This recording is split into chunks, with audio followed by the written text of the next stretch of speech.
Hello students, एडुबिला point channel में आपका स्वागत है।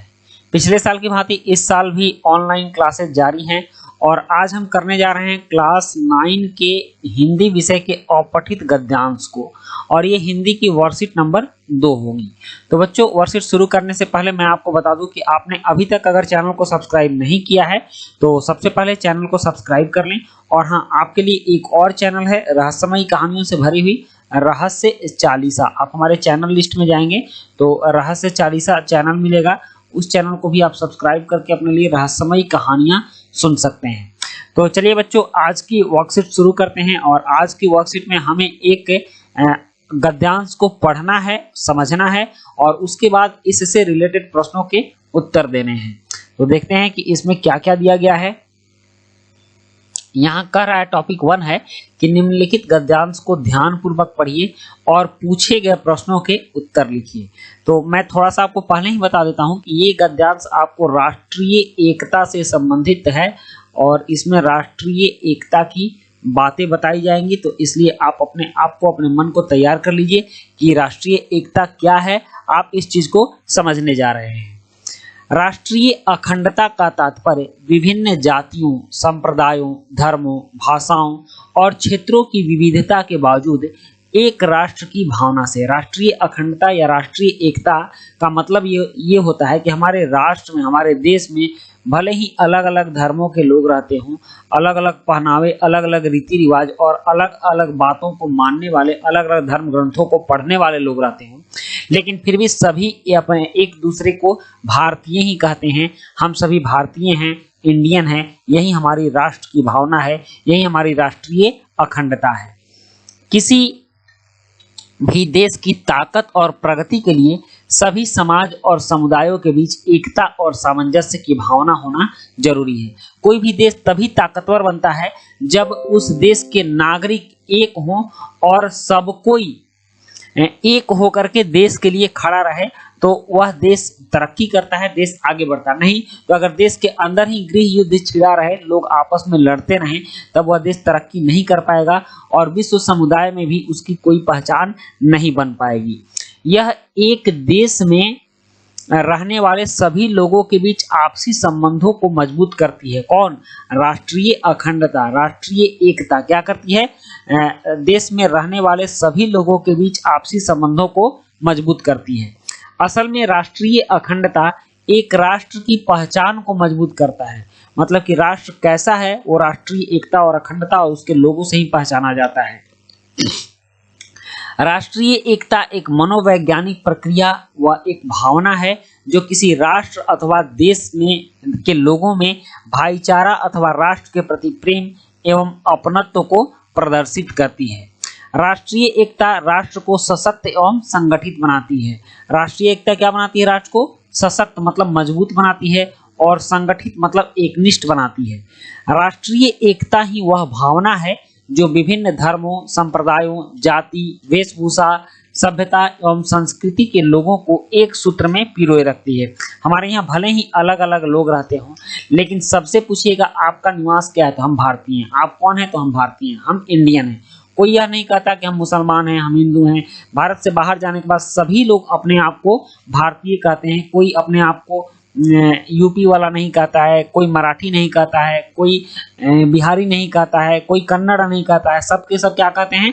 भारतीय कहते हैं। और यही हमारे देश के लिए मिसाल भी है। अनेक विभिन्नताओं के उपरांत भी सभी परस्पर मेल जोल से रहते हैं। हमारा भारत देश राष्ट्रीय एकता की एक मिसाल है कि इतनी विविधता होते हुए आप दूसरे देशों में देख लीजिए तो कुछ काले गोरे का भेद दिखेगा, नए पुराने का भेद दिखेगा। जैसे अमेरिका में देख लीजिए तो गोरे लोग, काले लोग, इस तरह के लोग होते हैं और वहाँ भेदभाव भी दिखता है। साउथ अफ्रीका की कहानी तो आपने सुनी है कि महात्मा गांधी को किस तरह से वहाँ भेदभाव का सामना करना पड़ा था। लेकिन ये सभी बातें हमारे यहाँ नहीं है। हमारे देश में सब लोग मिलजुल कर रहते हैं। यही हमारे देश के राष्ट्रीय एकता है और हमारा देश राष्ट्रीय एकता का एक मिसाल है। जितनी विभिन्नताएं हमारे देश में उपलब्ध हैं, मतलब जितने अलग अलग तरह के लोग रहते हैं, उतनी शायद ही विश्व के किसी अन्य देश में देखने को मिले। मतलब कि किसी दूसरे देश में इतनी विभिन्नताएं देखने को नहीं मिलती हैं। यहाँ अनेक जातियों और संप्रदायों के लोग रहते हैं। अनेक जातियों मतलब कि आप देख लीजिए तो अलग अलग जाति, अलग अलग संप्रदाय, हिंदू, मुस्लिम, सिख, ईसाई, हिंदुओं में भी अनेक जातियां, मुसलमानों में भी अनेक जातियां। तो इस तरह से बहुत तरह के लोग रहते हैं, बहुत तरह की बातों को मानने वाले, बहुत तरह के रीति रिवाजों, परंपराओं को, अलग अलग ढंग के पहनावा पहनने वाले, अलग अलग ढंग के खाना खाने वाले लोग रहते हैं, जिनके रहन सहन अलग हैं, खान पान, वेशभूषा पूर्णतया भिन्न है, किसी का किसी से मेल जोल नहीं है। आप उत्तर भारत के खान पान और पहनावा को देखिए तो दक्षिण भारत के खान पान और पहनावे से बिल्कुल अलग है। वहीं पूर्वोत्तर भारत में चले जाइए, असम, उत्तराखंड, अरुणाचल प्रदेश, मिजोरम, नागालैंड, तो उन लोगों का रहन सहन, खान पान, पहनावा अलग है। सिक्किम के लोगों की भाषा अलग है, जम्मू कश्मीर के लोगों का पहनावा अलग है, मध्य प्रदेश के लोगों और राजस्थान के लोगों में कहीं कोई समानता ही नहीं है, लेकिन फिर भी सब के सब भारतीय हैं, एक साथ निवास करते हैं। सभी राष्ट्रीय एकता के एक सूत्र में पिरोए हुए हैं। सभी कहेंगे कि हमारा राष्ट्र क्या है, तो भारत है। जब तक किसी राष्ट्र की एकता सशक्त है, मतलब राष्ट्र की एकता इतनी मजबूत है कि उसको कोई तोड़ नहीं सके, तब तक वह राष्ट्र भी सशक्त है। मतलब कि राष्ट्र अपने अंदर के लोगों से ही बनता है, और लोग जब एक रहेंगे तो राष्ट्र भी एक रहेगा। लोग जब एक साथ मिलकर मजबूती बनाए रखेंगे तो राष्ट्र भी मजबूत बना रहेगा। बाह्य शक्तियां मतलब कि विदेशी शक्तियां इन परिस्थितियों में उनकी अखंडता और सार्वभौमिकता पर प्रभाव नहीं डाल पाती है। सार्वभौमिकता का मतलब आप समझते हैं कि जो राष्ट्र अपने मन से निर्णय ले, जनता के मन से निर्णय ले, उसका सारा निर्णय स्वयं का हो, तो उसको सार्वभौमिक राष्ट्र कहते हैं। तो जब सारे लोग मिलकर रहेंगे तो किसी उस राष्ट्र पर, जिस राष्ट्र में सारे लोग मिलकर रहते हैं, बाहर के देश वाले कोई अनावश्यक दबाव नहीं बना सकते। परंतु जब राष्ट्रीय एकता खंडित होती है तब उसे अनेक कठिनाइयों से जूझना पड़ता है। इसलिए राष्ट्रीय एकता बहुत ही महत्वपूर्ण चीज है, हमें बनाकर रखनी चाहिए।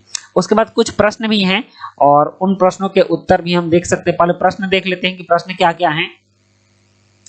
प्रश्न है कि राष्ट्रीय अखंडता का क्या तात्पर्य है। दूसरा है राष्ट्रीय एकता का राष्ट्र पर क्या प्रभाव पड़ता है। तीसरा है हमारा देश राष्ट्रीय एकता की एक मिसाल है, कैसे। चौथा प्रश्न है कि राष्ट्रीय एकता के खंडित होने के क्या परिणाम होते हैं। और पांचवा है कि उपरोक्त गद्यांश का एक उपयुक्त शीर्षक लिखिए। तो चलिए अब इन प्रश्नों के उत्तर करते हैं। यहाँ पहला प्रश्न है कि राष्ट्रीय अखंडता का क्या तात्पर्य है। तो इसका उत्तर है राष्ट्रीय अखंडता का तात्पर्य विभिन्न जातियों, संप्रदायों, धर्म, भाषाओं और क्षेत्रों की विविधता के बावजूद एक राष्ट्र की भावना से है। प्रश्न 2 है कि राष्ट्रीय एकता का राष्ट्र पर क्या प्रभाव पड़ता है। तो इसका उत्तर है राष्ट्रीय एकता राष्ट्र को सशक्त एवं संगठित बनाती है। उसके बाद प्रश्न 3 है कि हमारा भारत देश राष्ट्रीय एकता की एक मिसाल है, कैसे। तो इसका उत्तर है हमारे देश में बहुत सारी विशेषताएं देखने को मिलती हैं, जैसे अनेक संप्रदायों के लोग, उनके अलग अलग रहन सहन, अलग अलग खान पान, अलग वेशभूषा, फिर भी इस सभी एक साथ निवास करते हैं, जो हमारे राष्ट्रीय एकता को एक सूत्र में पिरोए हुए है। यही हमारे देश की राष्ट्रीय एकता की मिसाल है। प्रश्न 4 है राष्ट्रीय एकता के खंडित होने से क्या परिणाम होते हैं। तो इसका उत्तर है राष्ट्रीय एकता के खंडित होने से राष्ट्र को अनेक कठिनाइयों से जूझना पड़ता है। और प्रश्न 5 है उपरोक्त गद्यांश का उपयुक्त शीर्षक लिखिए। तो हमने इसका शीर्षक दिया है राष्ट्रीय एकता।